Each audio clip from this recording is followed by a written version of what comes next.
नमस्कार विद्यार्थी मित्रांनो, ज्ञानप्रभा या आपल्या एज्युकेशनल प्लॅटफॉर्मवर तुमचं सर्वांचं पुन्हा एकदा स्वागत आहे. मित्रांनो, आज आपण पाहणार आहोत diversity in the living world. हा क्लास 6चा चॅप्टर नंबर 2 आहे आणि त्याचा हा भाग पहिला आपण इथे बघणार आहोत. चला तर मग सुरू करूया आजचं सेशन. बघा मित्रांनो, बायोडायव्हर्सिटी म्हणजे नेमकं काय? A variety of plants and animals found in the particular region contribute to the biodiversity of that region. Biodiversity म्हणजे लिव्हिंग बीइंग्सची डायव्हर्सिटी त्या पर्टिक्युलर एरियामध्ये कशा प्रकारची आहे त्याला बायोडायव्हर्सिटी असं म्हणतात. विविध प्रकारचे प्राणी आणि वनस्पती ज्या पर्टिक्युलर रिजनमध्ये आढळतात त्यांना मिळून बायोडायव्हर्सिटी असं म्हटलं जातं. तर त्या बायोडायव्हर्सिटीमध्ये वेगवेगळ्या प्रकारचे ॲनिमल्स, वेगवेगळ्या प्रकारचे प्लांट्स असतात. त्यासाठी त्याचा अभ्यास करण्यासाठी आपल्याला त्याचं क्लासिफिकेशन करणं फार गरजेचं आहे. तर हे क्लासिफिकेशन नेमकं का करायचं याचे 3 मुख्य कारणं आहेत. ते कोणती आहेत ते बघूयात. To make the study of organism easier, त्यांचा अभ्यास इझी करण्यासाठी. त्यानंतर effectively communicate about living things across the language barrier, म्हणजे एक असा पॅटर्न ठेवला युनिव्हर्सल की त्या पॅटर्नप्रमाणे त्या लिव्हिंग बीइंग्सचं क्लासिफिकेशन जर केलं तर इथे काय किंवा कोणत्या दुसऱ्या देशातही त्या वनस्पतीला ओळखता येईल आणि इन्फॉर्मेशन शेअर करता येईल, यासाठी क्लासिफिकेशन केलं जातं. त्यानंतर to investigate the relationship among the different living things, म्हणजे ह्या बायोडायव्हर्सिटीमध्ये प्राणी आणि वनस्पती एकमेकांवर अवलंबून असतात बघा. तर त्यांचं एकमेकांचं रिलेशनशिप काय आहे ते स्टडी करण्यासाठी क्लासिफिकेशन गरजेचं आहे. या 3 मुख्य कारणासाठी क्लासिफिकेशन करणं गरजेचं असतं. पुढे बघूयात डायव्हर्सिटी इन प्लांट्स. या भागामध्ये आपण डायव्हर्सिटी इन प्लांट्स पाहणार आहोत आणि पुढच्या भागामध्ये आपण ॲनिमल्सबद्दल पाहणार आहोत. तर बघा, let's examine the various criteria on which the plants are classified. आता आपण काय पाहूयात की जे वेगवेगळ्या प्रकारचे प्लांट्स आहेत तर त्या प्लांट्सचं ग्रुपिंग कशा पद्धतीने केलं जातं आणि कोणकोणत्या कॅरेक्टरिस्टिकला एक आधार मानून त्याचं ग्रुपिंग केलं जातं ते आपण पुढे बघूयात. बघा मित्रांनो, पहिलं बघूयात आपण how to group plants on the basis of external appearance. म्हणजे आपण जर आजूबाजूला आपल्या परिसरात पाहिलं तर मोठी झाडं दिसतात, छोटी दिसतात, एकदम गवतसुद्धा दिसतं. अशा प्रकारचं म्हणजे गवतापासून ते मोठ्या झाडांपर्यंत असं प्लांट्सचं स्ट्रक्चर आणि ॲपिअरन्स आहे. तर मित्रांनो, या ॲपिअरन्सनुसार प्लांट्सचं एक काही 3 ते 4 ग्रुप तयार केले जातात. त्याच्यामधला पहिला ग्रुप जो आहे तो ट्री आहे. तर त्या ट्रीमध्ये काय आहे, ट्री हा ग्रुप जो आहे तर त्यामध्ये hard, thick, brown and woody stem आहे आणि ब्रँचेस, मेन कॅरेक्टरिस्टिक ब्रँचेस हे जमिनीपासून काही अंतरावर वरती सुरू होतात. Branches are away from the ground. ठीक आहे, तर त्याचं एक्झाम्पल आहे मँगो ट्री. बघा, म्हणजे बघा ब्रँचेस कुठे आहेत, जमिनीपासून अगदी वरती, जवळ नाही आहेत. नेक्स्ट काय आहे, नेक्स्ट आहे श्रब. दुसरा टाईप आहे श्रब. यामध्ये काय आहे तर ज्या ब्रँचेस त्या जमिनीलगत आहेत, म्हणजे स्टेमपासून जे ब्रँचेस तयार होतात ते जमिनीच्या अगदी जवळ आहेत. तर ट्रीमध्ये काय होतं तर ब्रँचेस जमिनीच्या काही अंतरावर वरती सुरू होतात. तर श्रबमध्ये काय होतं तर ब्रँचेस जमिनीच्या जवळच तयार होतात. ठीक आहे, हे मेन कॅरेक्टरिस्टिक आहे श्रबमधलं. Plants have a brown woody stem that start branching very close to the ground. ठीक आहे, आणि त्याचं एक्झाम्पल आहे रोज प्लांट. ठीक आहे, थर्ड आपण पाहूयात. थर्ड आहे herbs. These plants are typically small, छोटे प्लांट आहेत आणि सॉफ्ट आणि ग्रीन त्याचं स्टेम आहे. जे कुंड्यांमध्ये आपण झाडं लावतो त्याच्यामध्ये ऑब्झर्व करा की ज्या झाडांचं, ज्या प्लांट्सचं स्टेम हिरवं आहे तर असे प्लांट्सना काय म्हणतात, हर्ब्स म्हणतात. ठीक आहे, तर त्याचं एक्झाम्पल आहे टोमॅटो प्लांट. बघा, टोमॅटो प्लांट याच्यामध्ये त्यांच्या फांद्या पण हिरव्या असतात, खोड पण हिरवं असतं त्याचं. म्हणून अशा प्लांट्सला ज्यांचं स्टेम वीक आहे आणि छोटी झाडं आहेत त्यांना हर्ब म्हणतात. आलं लक्षात? अशा पद्धतीने एक्सटर्नल ॲपिअरन्सवर आपण ट्री पाहिलं, त्यानंतर श्रब आणि हर्ब बघितलं. त्यानंतर आणखी एक प्रकार आहे प्लॅन्ट्सचा, आपण मराठीमध्ये ज्यांना वेली असं म्हणतो. या वेलींना क्लाइंबर आणि क्रीपर्स असे 2 शब्द आहेत. क्लाइंबर्स आहेत तर त्यांना सपोर्ट्सची गरज असते. ठीक आहे, एखाद्याचं दोरीचं किंवा काठीच्या साहाय्याने तर त्या सपोर्ट घेऊन वाढतात, अशा वेलींना क्लाइंबर असं म्हटलं जातं. आणि दुसरे जो प्रकार आहे त्याच्यामध्ये क्रीपर्स म्हणजे काय, अलॉंग द ग्राउंड, जमिनीच्या लगतच त्यांची वाढ होते, त्यांना सपोर्ट्सची आवश्यकता नसते, अशा वेलींना क्रीपर असं म्हणतात. आलं लक्षात? तर क्लाइंबर आणि क्रीपर्स असे 2 वेलींचे प्रकार आहेत. नेक्स्ट आहे, आता नेक्स्ट आपण कोणत्या कॅरेक्टरिस्टिकच्या बेसिसवर प्लांट्सचं ग्रुपिंग केलं जातं ते बघूयात. On the basis of external venation. Okay, venation म्हणजे पानांवर ज्या लाईन्स असतात तर त्यांना वेन्स असं म्हणतात, आणि त्यांचा जो पॅटर्न आहे त्यांना वेनेशन असं म्हटलं जातं. तर या वेनेशनच्या नुसार त्या प्लॅन्ट्सला एक ग्रुपमध्ये ठेवलं जातं. बघा, the lines on the leaves of the plants are called as a vein, and these veins, pattern of these vein are known as venation. ठीक आहे, बघा, तर वेनेशननुसार कोणकोणते 2 प्रकार आहेत प्लांट्सचे ते आपण बघूया. पहिलं आहे रेटिक्युलेट व्हेनेशन.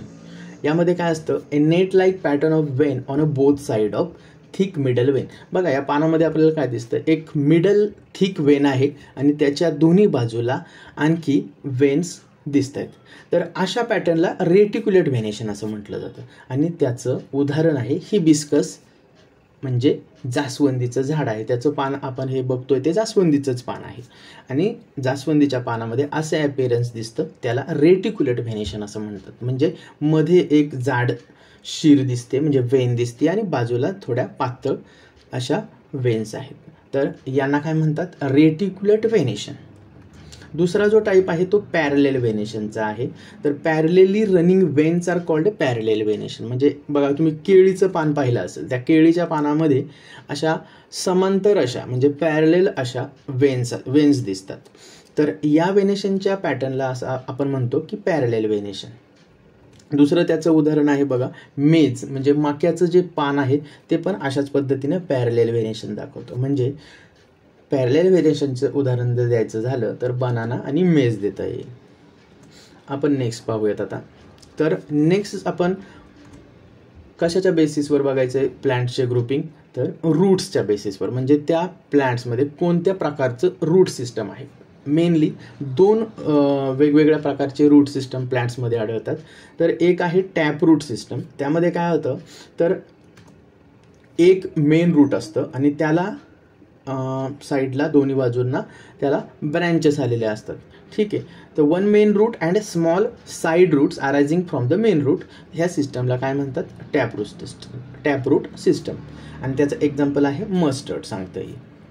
दुसरी जी रूट सिस्टम आहे तर त्याला म्हणतात फिब्रस रूट सिस्टम. फिब्रस का बरं, बघा, एक फायबर लाईक स्ट्रक्चर आहे. तर हे फायबर्स लाईक स्ट्रक्चर म्हणजे रूट्स हे कुठून अराईज होतात, तर bunch of a similar size thin roots arising from the base of the stem. म्हणजे जसं की टॅपरूट सिस्टममध्ये एक सेंट्रली एक रूट आहे आणि त्याला ब्रँच आलेले आहेत, पण यामध्ये काय होतं, स्टेमच्या बेसपासूनच असे एक फायबरसारखे स्ट्रक्चर तयार होतात आणि एक झुपका तयार होतो. तर त्याला फायब्रस रूट सिस्टम असं म्हणतात. आणि त्याचं एक्झाम्पल आहे हिबिस्कस प्लांट. आलं लक्षात, फायब्रस रूट सिस्टम आणि दुसरा आहे टॅप रूट सिस्टम. ठीक आहे, नेक्स्ट बघूयात आपण. नेक्स्ट आहे प्लांटचं grouping on the basis of their seed structure. म्हणजे त्यांची बी आहे ती कोणत्या पद्धतीची आहे त्यानुसार प्लांट्स कोणत्या 2 ग्रुपमध्ये क्लासिफाय केले जातात ते आपण बघूयात. पहिलं जो आहे तर पहिला आहे डायकोटिलेडॉन प्लांट. म्हणजे काय, कोटिलेडॉन म्हणजे काय पहिल्यांदा समजून घेऊ आपण. जर बघा, शेंगदाणा आपण पाहिला आहे, घरात जो शेंगदाणा असतो तर त्याचे आपण 2 भाग करू शकतो, बरोबर. हे 2 भाग जर करतो ना तर एका भागाला आपण कोटिलेडॉन म्हणतात, आणि 2 भाग करू शकतो म्हणून त्याला डायकोटिलेडॉन सीड असं म्हटलं जातं. ठीक आहे, seeds which are split into 2 parts, each part is called a cotyledon. Plant that have a seeds with a 2 cotyledon are called dicotyledon किंवा डायकॉट्स. त्याचं एक्झाम्पल आहे मस्टर्ड. आणि बघा दुसरं जे टाईपचं सीड आहे ते मोनोकोटिलेडॉन. ठीक आहे, ते मोनोकोटिलेडॉनमध्ये कोटिलेडॉन होतच नाही, तर सिंगल स्लेंडर कोटिलेडॉन त्याच्यामध्ये असतं. त्याचं उदाहरण आहे हिबिस्कस सांगता येईल किंवा मेज सांगता येईल आपल्याला. बघा मेजचं सीड इथं दिलेलं आहे. हे सीड ह्याच्यात 2 भाग होत नाही, हे सिंगल कोटिलेडॉन सीड आहे, म्हणून त्याला मोनोकोटिलेडॉन किंवा त्या प्लांट्सला मोनोकोट्स असं म्हटलं जातं. आलं लक्षात, मोनोकोट्स आणि डायकोट्स. नेक्स्ट बघा महत्त्वाचं आहे, अतिशय महत्त्वाचं आहे, relationship among leaf venation, root system आणि कोटिलेडॉन ऑफ सीड. या 3 ज्या गोष्टी बघितल्यात आपण, ही म्हणजे लीफवरचं व्हेनेशनचं स्ट्रक्चर, रूट सिस्टीम कोणती आहे त्या प्लांटमध्ये आणि कोटिलेडॉन कोणत्या प्रकारचं आहे. तर या 3 कॅरेक्टरिस्टिकचं एकमेकांशी रिलेशन काय आहे ते बघूयात आपण. नीट लक्ष द्या सर. बघा ज्या वेळेस एखादं प्लांट मोनोकॉट प्लांट आहे, आपण इथं एक्झाम्पलमध्ये मेज घेऊ. मेज मक्याचं जे सीड आहे तर ते मोनोकॉट आहे, बरोबर. त्या प्लांटचं व्हेनेशन, लीफचं व्हेनेशन आहे ते पॅरलेल प्रकारचं असतं. आणि तिसरं म्हणजे त्याच्यामध्ये फिब्रस रूट सिस्टम असते. हे जनरली हे असंच असतं. जर ते प्लांट मोनोकॉट प्लांट आहे तर पॅरलेल व्हेनेशन असतं त्याच्यामध्ये आणि फिब्रस रूट सिस्टम असतं. हा पॅटर्न जनरली हा असाच असतो. त्यानंतर डायकॉट सीड असतं, डायकोटिलेडॉन सीड असतं, त्याच्यामध्ये रेटिक्युलेट व्हेनेशन असतं आणि रूट सिस्टम ही टॅप रूट सिस्टम असते. लक्षात घ्या मित्रांनो, मोनोकॉट्स असेल तर पॅरलेल व्हेनेशन असतं आणि फायब्रस रूट सिस्टम असतं. त्यानंतर डायकॉट सीड असेल तर त्याच्यामध्ये लीव्हमध्ये रेटिक्युलेट व्हेनेशन दाखवतं आणि रूट सिस्टीम ही टॅप रूट सिस्टम असते. हे रिलेशन अतिशय महत्त्वाचं आहे. ठीक आहे, आत्तापर्यंत आपण काय बघितलं बघा, what we have seen so far. तर आपण बघितलं classification of plants on the basis of external appearance, external structure. तर याच्यामध्ये काय बघितलं, ट्री बघितलं, श्रब बघितलं, हर्ब बघितलं, त्यानंतर क्लाइंबर अँड क्रीपर, असं अशा पद्धतीचं आपण बघितलं. त्यानंतर व्हेनेशन बघितलं. व्हेनेशन 2 टाईप्स ऑफ व्हेनेशन पाहिल्या, रेटिक्युलेट व्हेनेशन आणि पॅरलेल व्हेनेशन. त्यानंतर आपण रूट सिस्टम बघितला. 2 प्रकारच्या रूट सिस्टम असतात, टॅप रूट सिस्टम आणि फेब्रस रूट सिस्टम. आणि लास्ट आपण बघितलं सीड स्ट्रक्चर, म्हणजे मोनोकोटिलेडॉन आहेत की डायकोटिलेडॉन असतात सीड. 2 प्रकारच्या सीड्स असतात, डायकोटिलेडॉन आणि मोनोकोटिलेडॉन. मित्रांनो या पद्धतीने आपण प्लांट्स क्लासिफिकेशन इथे संपवलेलं आहे. नेक्स्ट व्हिडिओमध्ये आपण पाहणार आहोत ॲनिमल्सचं क्लासिफिकेशन कोणत्या पद्धतीने केलं जातं. ठीक आहे, तर तुम्ही व्हिडिओ बघितल्याबद्दल धन्यवाद. आणि व्हिडिओ जर आवडला असेल तर व्हिडिओला एक लाईक जरूर करून घ्या आणि आमचं जे ज्ञान प्रभा चॅनल आहे ते सबस्क्राईब करून घ्या. भेटूयात पुढच्या व्हिडिओमध्ये, तोपर्यंत नमस्कार.